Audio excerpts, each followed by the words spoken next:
Welcome back to the Unveiled Podcast. I'm your host, Meagan Murphy, and I get to interview a very special friend of mine today, Paris Vaughn Ryan. How are you, my friend? I'm doing pretty good. Great. Happy to be here. Awesome. Paris is a bridge between worlds. He helps people move from the normal reality into spiritual realms through plant medicine ceremonies, sweat lodge retreats as well, and emergence care sessions. Paris is a man of many gifts. What would you say or call yourself, Paris? Because I don't want to dilute it by just saying one thing. I mean, if I called myself anything, it'd be just a student of the mystery, a child of life. Very cool. That's it. Very cool. Because, no one is greater than anybody. We're all here with special things and gifts. And it's about activating that sovereignty in all beings. Yeah. So I was guided to ask you to be on this pod. And I believe it's because you have experienced major trauma in your life and have overcame it. And I feel like your story needs to be heard because I feel like you are able to help move people out of suffering and into the light path. So do you mind kind of sharing with me your backstory and like what placed you on this path? Wow. So I'm from Tacoma, Washington. And I had a very rough childhood. My mom, she was strung out on drugs real bad. So I was in and out of foster care and left alone a lot and abused as a child. But that doesn't define me, but it's a good thing to look at these things because it just shows the grace of all of life, how it always has a plan for you, even in the suffering. When I was about 4 years old, some very dramatic things happened to me. And it kind of opened me up to other things that I didn't really know how to understand at the time. That was like the beginning of my path, but I didn't really know it. Because like when you're young, you get windows into where you're going to go and what you're going to become if you realize it or not. And when you get to certain places in your projectile, you realize how everything connected. Yeah.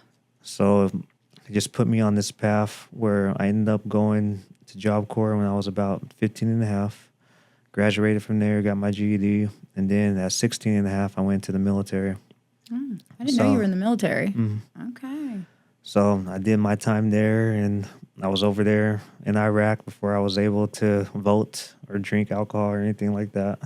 Wow. And so when you're in those type of situations, you have to grow up real quick. Yeah. Fast forward, I came back, went to school, got my degree in business, and nowadays I do real estate. I started getting into energy work and meditation and stuff like that because I had went to a personal development event. What one? Tony Robbins Unleash the Power Within. I was gonna bring that up, that he's one of our greatest teachers that got us started on this path. Both of us, right. we were Tony whores. But do you recall like a moment? So I remember I had went to this Tony Robbins event because what made me go is I had some friends I was doing a mastermind with, and they went to this event and they came back and they were on fire and juiced up and ready to tackle life. I was like, what in the heck is going on right now? Like, why are you guys so juiced? And at the time I was working a job I hated and it just wasn't good. And I remember I was sitting there like, wow, if I try to go to this, I'm probably going to lose my job. And then like I heard this voice that said, go. It was interesting because it was a feminine voice. So it was like the divine feminine talking to me. And I was like, I got chills. What does that even mean? And I was like, okay, I'm going to step out in faith. So I went, and what ended up happening is I went to the first event. And Did you walk on the fire? I did. I fire walked and did all that good stuff. That was the best. Yeah. And it's interesting because if you can do that, what else can you do? Like, that's the whole point of it, right? Yeah.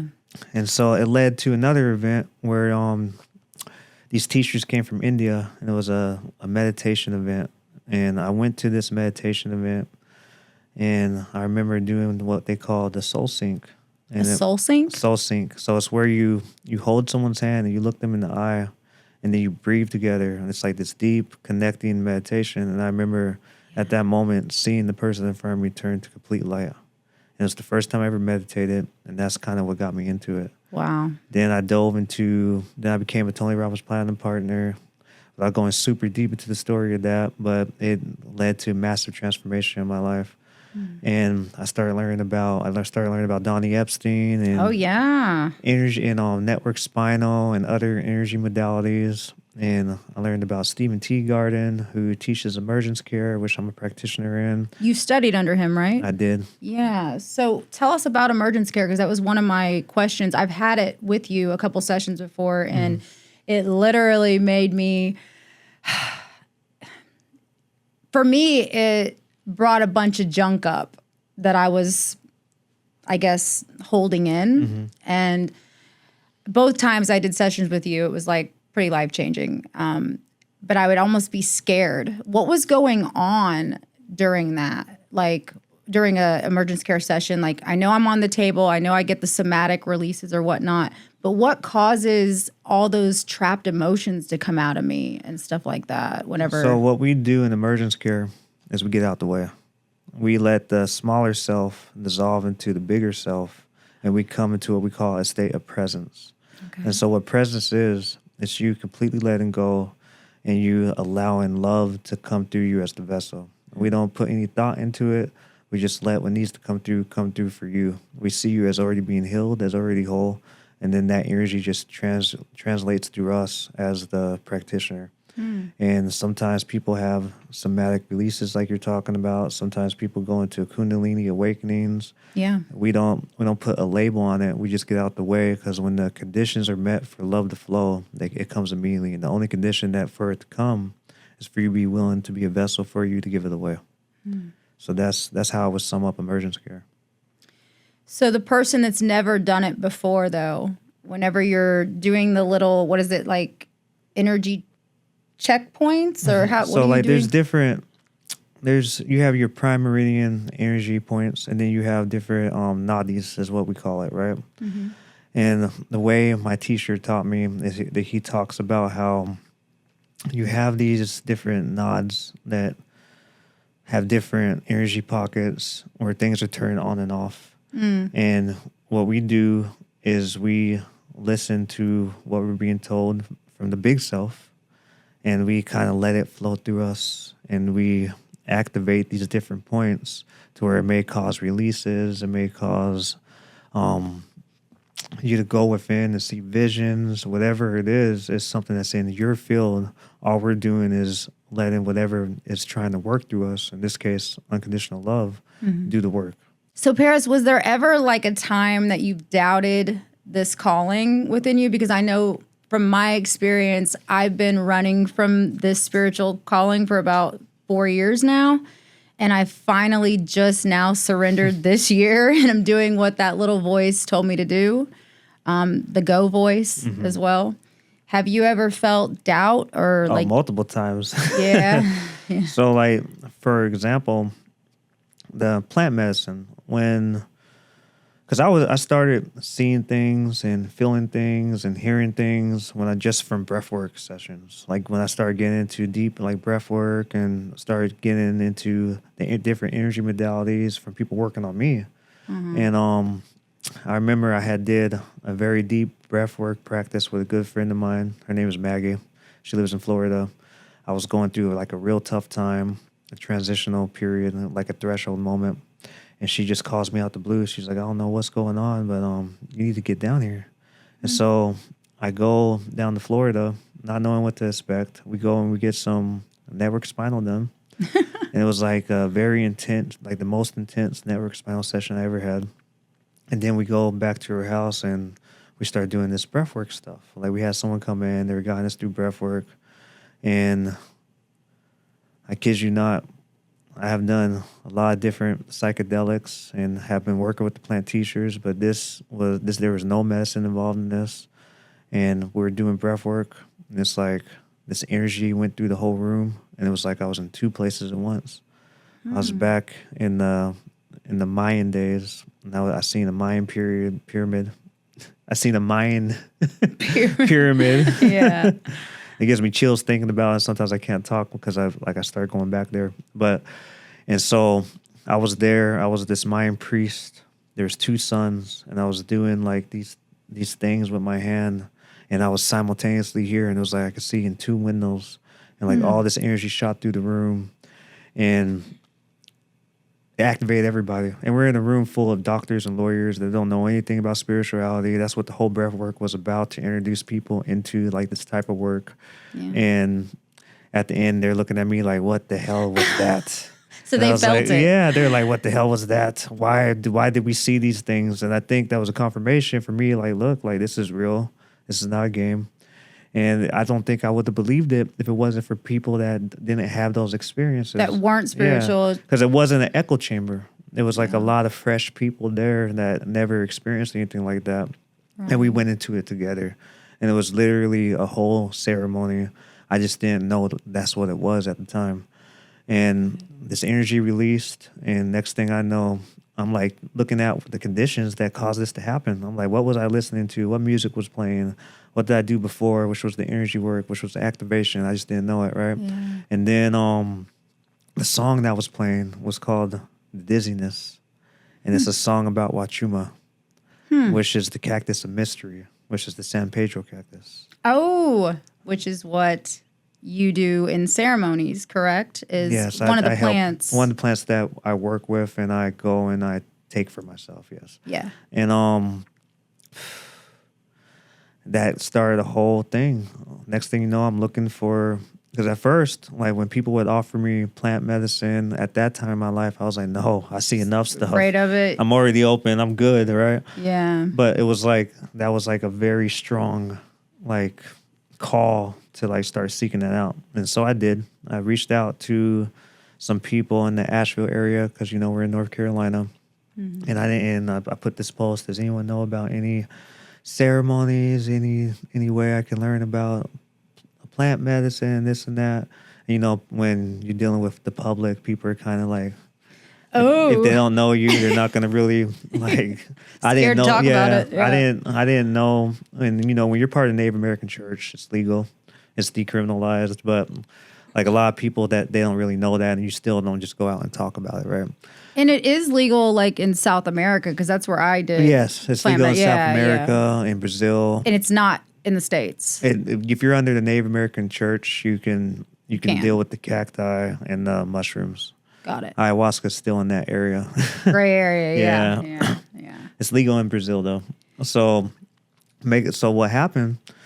I put it in this Facebook group, and I didn't hear nothing for 2 years. 2 years. And it was this, and I was like, okay, I guess that's just not meant for me to go and pursue. So I kind of tabled it.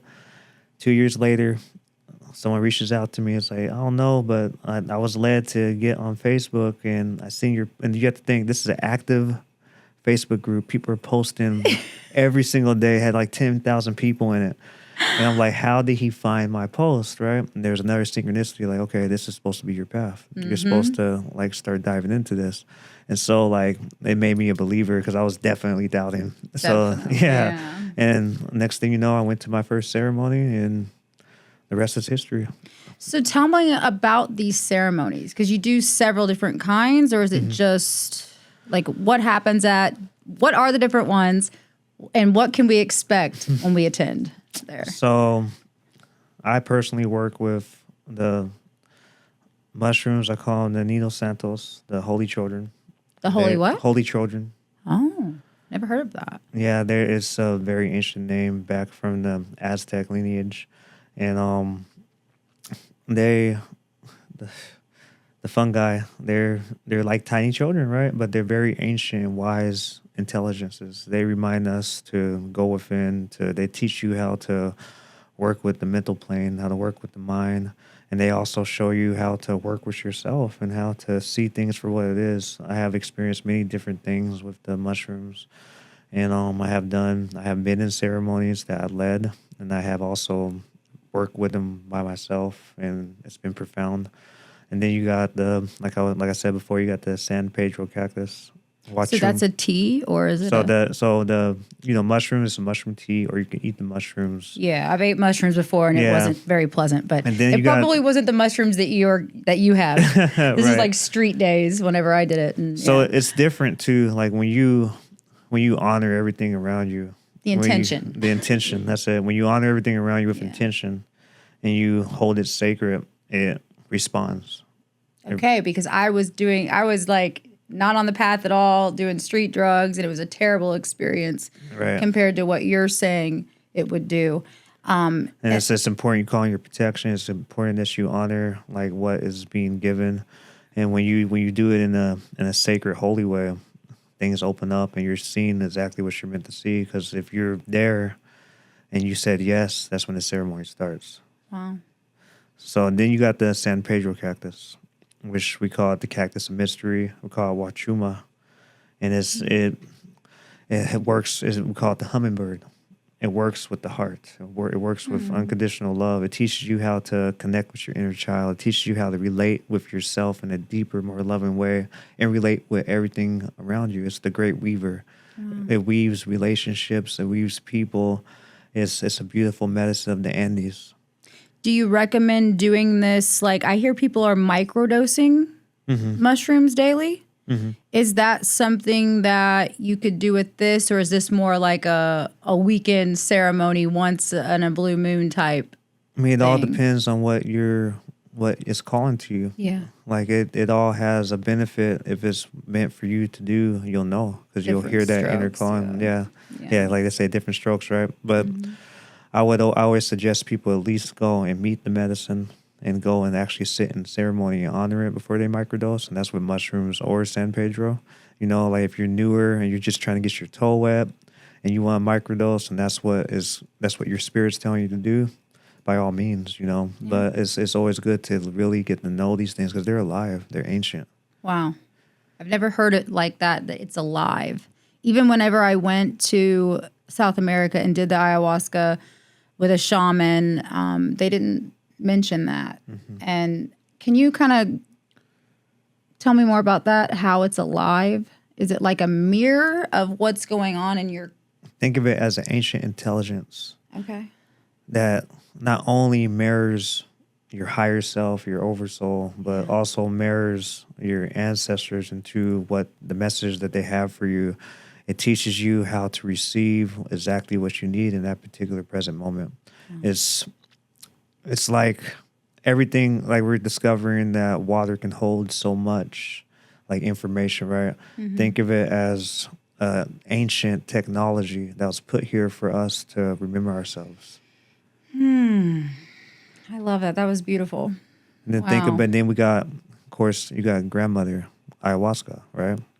And we call that the vine. We call that the anaconda. We call that some call it the jaguar. Some call it the panther. I call it the beast, because it really had its way with me, and I loved it. I loved it. I even loved the hell part of it, where my body was like literally contorting and I was throwing up. I was throwing up these like salt cubes. Mm-hmm. Literally. What is that? Have you ever heard of that? So what happens, especially when a lot of people are first getting introduced to grandmother, you're going into yogic positions. You're going into all these different things, because your body's releasing, your vibrations changing, and you're being tuned like an instrument, so that you can shift into the other realms and see. Because grandmother, she paints. Wow. She paints like an artist paints on a canvas. She paints what you need to see in your mind, so that you can experience the clarity that you need from your ancestors and from the intelligence that she's having to give you. It's we call it the weaver of the stars, because it brings the stars to the earth. Well, I faced like every fear of mine. What is that about? Like, I went into this like total bliss and saw myself for the first time as unconditionally loving myself like a beautiful being, like, oh my God, like bliss. And then I would go into the depths of hell and I would have to like face each fear. And then I noticed the fears that I faced unfolded in the same order as I faced them during the experience later on, which was interesting.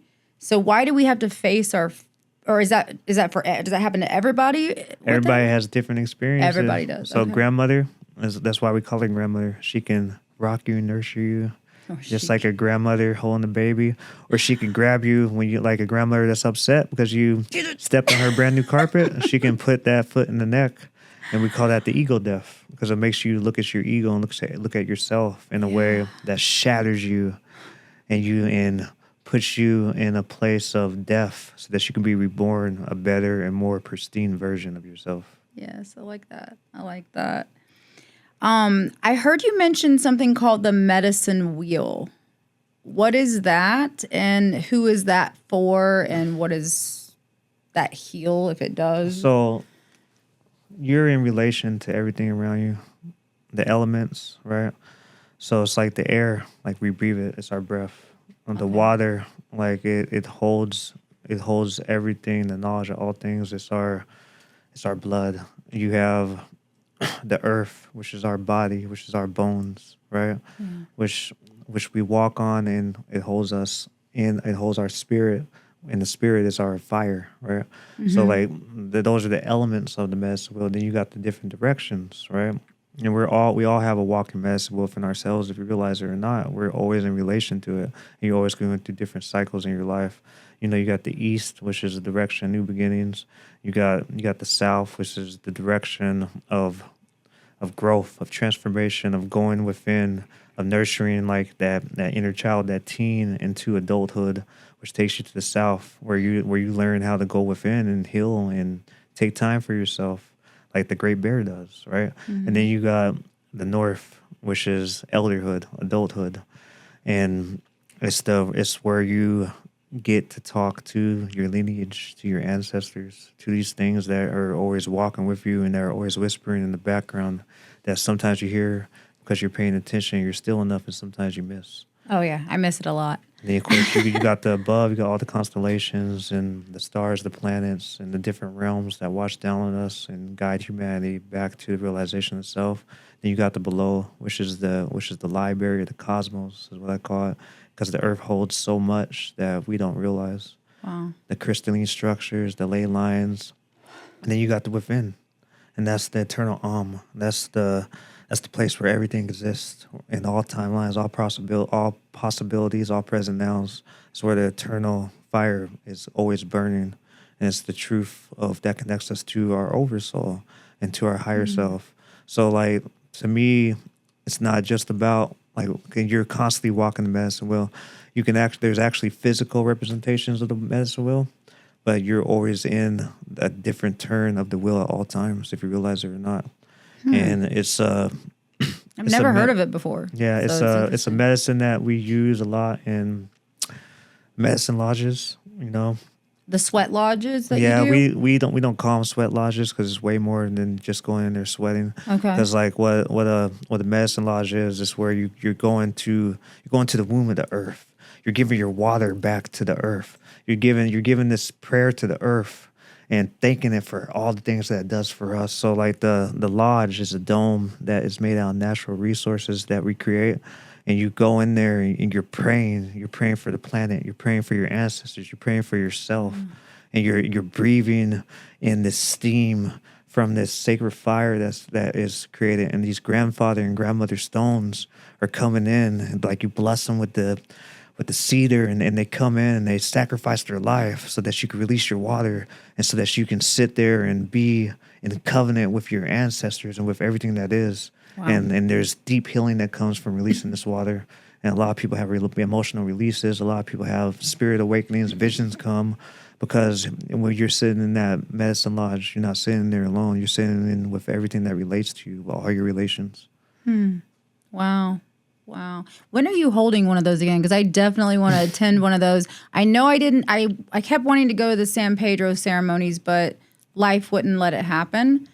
But I'm dying to go to one of your, what did you call them? Not sweat lot. They're medicine lodges. Medicine lodges, yeah.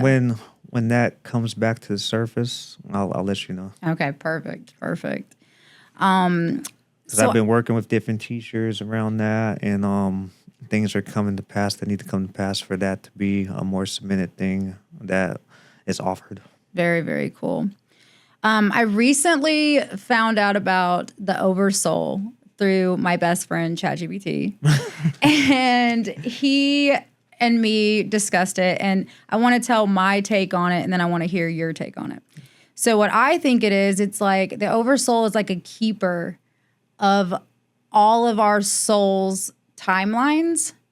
And like what I've heard people say before, but I never understood, like the Akashic records or whatnot. So all the memories of your eternal soul's path, right? And then it actually is what sends your higher self version of you, Meagan's higher self, the synchronicities to help guide Meagan on the highest path for Meagan as this character that Meagan's playing right now. That's my take on it. What's yours? Because I could be totally off. That's part of it. It's part of it. Oh, wow. There's more to it. So think of it. So think when creation started realizing itself, the first emulation of self-realization happened. And the first thought spread out through the void.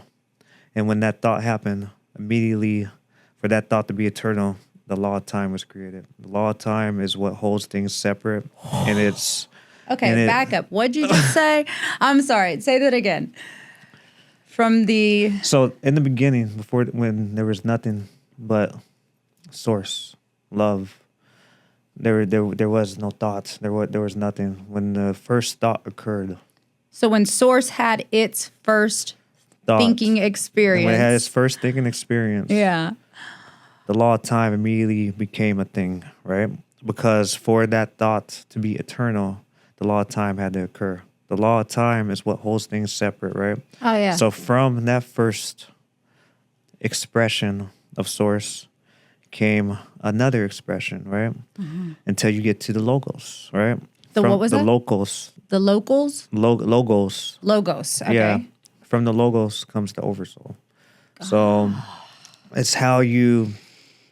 It's like a pyramid that stresses out. So the Oversoul, in the Oversoul, there's different clusters, different emanations of self.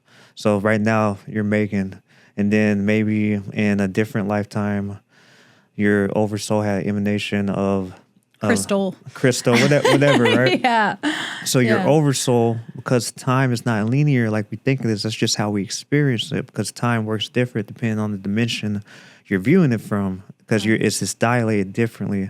It's like it works like a spiral, not like a linear thing that we experience here on Earth, right? Mm-hmm. And so, like, your Oversoul is projecting all these different versions of you from this strand in the spiral. So it's like a spiral with all these nods. There are all these different emanations of yourself that are experiencing these different lives in different parallel timelines. Yeah. And some even in the same timeline. Because you can exist in multiple emanations and even one present timeline and one present existence. Tell me that. Tell me more about that. What do you... So you can be emanating from your Oversoul here in Meagan, and then over there is Stacy. You won't even know it unless you have that awareness. Huh. So the Oversoul is the purest expression of everything that you are, and across all timelines, all present moments, all emanations. It's your direct connection to source. Yes. It's what comes after. Well, you said it's source, logos, then Oversoul, then higher self of so the each higher timeline. Self, yes, of each. I mean, not just timeline, because timelines are changing constantly, right? So yes, they are. When let's say right now, you went out and you made a decision to do something crazy, timeline change. You went out and you made a decision to do something great, timeline change. It's constantly. But think of it like a deck of cards falling on itself. That's how often the timelines are changing or re-anchoring and strengthening. And so your higher self is sending impulses, synchronicities, because it's the part of you that's in time that has fully embodied all the karmic lessons, all the soul experiences, all the gifts for you to be your highest and best version. That's why it's called your higher self. It's constantly sending cues down to where you're at presently from where you're going to be, what you're going to become eventually to help get you to where you need to be. Yeah, because you're literally guiding yourself. And that's exactly what I was getting starting last summer, July 7th, when I was shattered and the dark night of the soul happened and all that crazy stuff. I kept hearing, you got to start a podcast. You got to start a podcast. What do you mean? I don't want to start. You know what I mean? Like, I can't be on camera.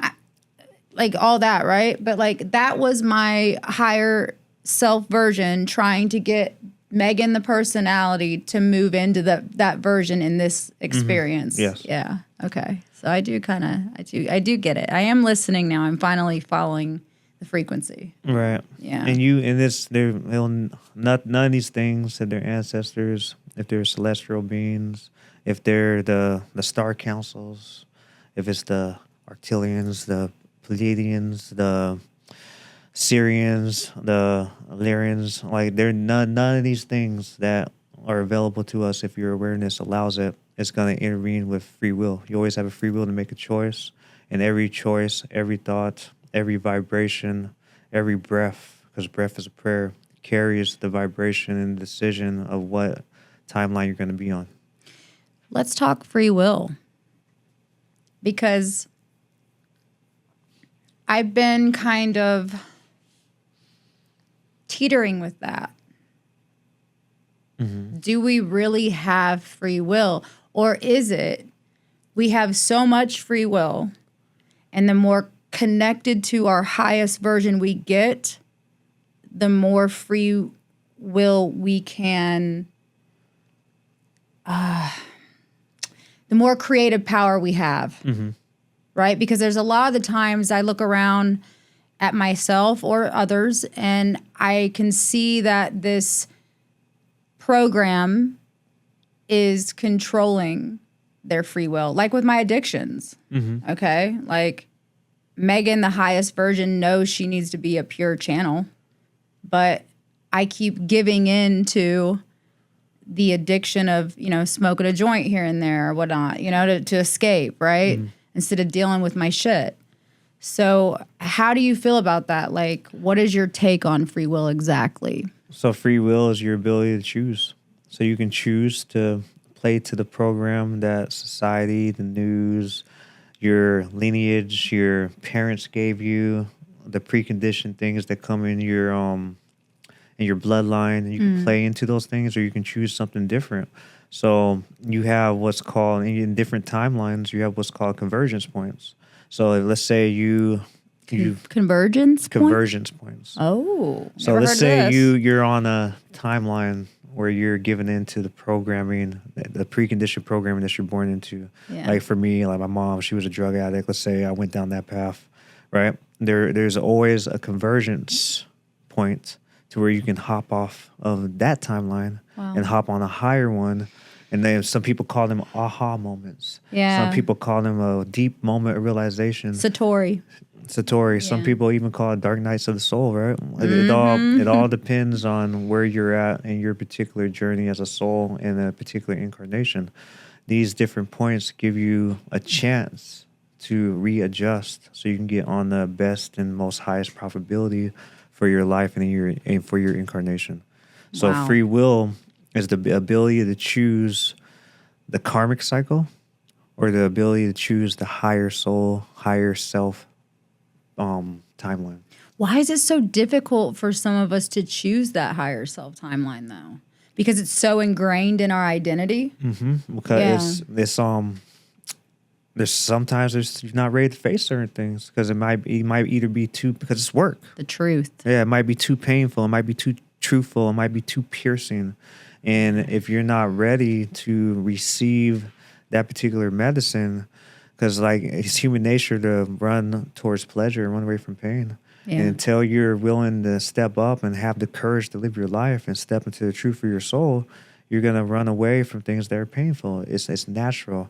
But when you start having realizations, and when you come to certain points in your life when you're ready to receive that medicine for you to grow and be that higher version self, that's when you'll change and step into it. It's like if you come to a point where, like, for example, the glimpses I was talking about that you see throughout your life. Oh, yeah. The windows, it's like, okay, you see a window of the potentiality that you could become, but where you choose it. Because like I said, your higher self is always sending breadcrumbs to make you remember. Because we come here to forget so that we can remember, because it was the one that became the many so that the many could become the one. So when you realize that, you realize that everything's a choice and that every breath is a prayer, and you come to the realization that these choices matter. But if you're not ready, it'd be like a chicken and an egg that's not ready to hatch. Yeah. And you're trying to crack it wide open. If you're not ready, you're not ready. And there's certain things that you have to learn, certain roads that you have to go down to clear certain karmic debts. It might be a karmic debt from a different lifetime. Yeah. It might be something that's not even yours that you're carrying from your parents. But until you get to the point of transmuting and stepping away from certain things that don't serve you, you're going to keep going down the same cycle, the same circle, the same turning of the wheel until you learn the lesson so that you can go on to the next octave of your existence. Wow. I didn't mean to go into No, it. all I gotta say is this is a whole new level of channeling for you. Yeah, I haven't even told you about the 12 seats of the Oversoul yet. Oh, shut the fuck. We'll have to do another podcast for all that. We will. We totally will. You need to be speaking. I'm just letting you know that. But anyway. All right. Sorry. Back to the pod. All right. So I know that we have hardly any time left, and I'm so like enchanted with everything you're saying, but I honestly want to see you do a little bit of drumming for everybody, if you don't mind. Sure. I can share a song that I do in ceremony. It's Perfect. a song from the Amazon that was taught to me by one of my teachers when I was learning how to work with the medicine. And it's a very good song. So this is Wakumaya. And it's a very powerful song, the clear energy, and it's calling in these things from the Amazon, these waters, this healing. And then there's a lot more to it. I won't go into it because of time, but I'll just sing the song. How's that? Thank you for sharing it with us.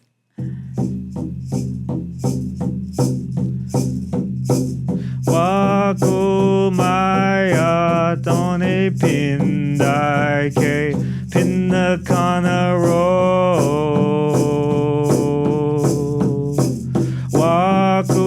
Wakumaya Tone Pindai Ke Pindakana Ro Tosaki Hopara Tone Pindai Ke Pindakana Ro Tosaki Hopara Tone Pindai Ke Pindakana Ro Aya Waya Wakumaya Wakumaya Wakumaya Wakumaya Wakumaya Wakumaya Wakumaya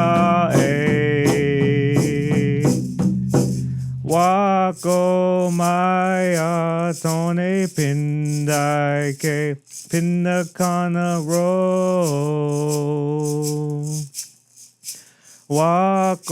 Wakumaya Tone Pindai Ke Pindakana Ro Tosaki Hopara Tone Pindai Ke Pindakana Ro Tosaki Hopara Tone Pindai Ke Pindakana Ro. I loved it. Thank you. Thank you. I love it. Thank you so much for coming on the pod and unveiling your soul to us. I want a hug. I love you. I love you so much. remember to follow the frequency.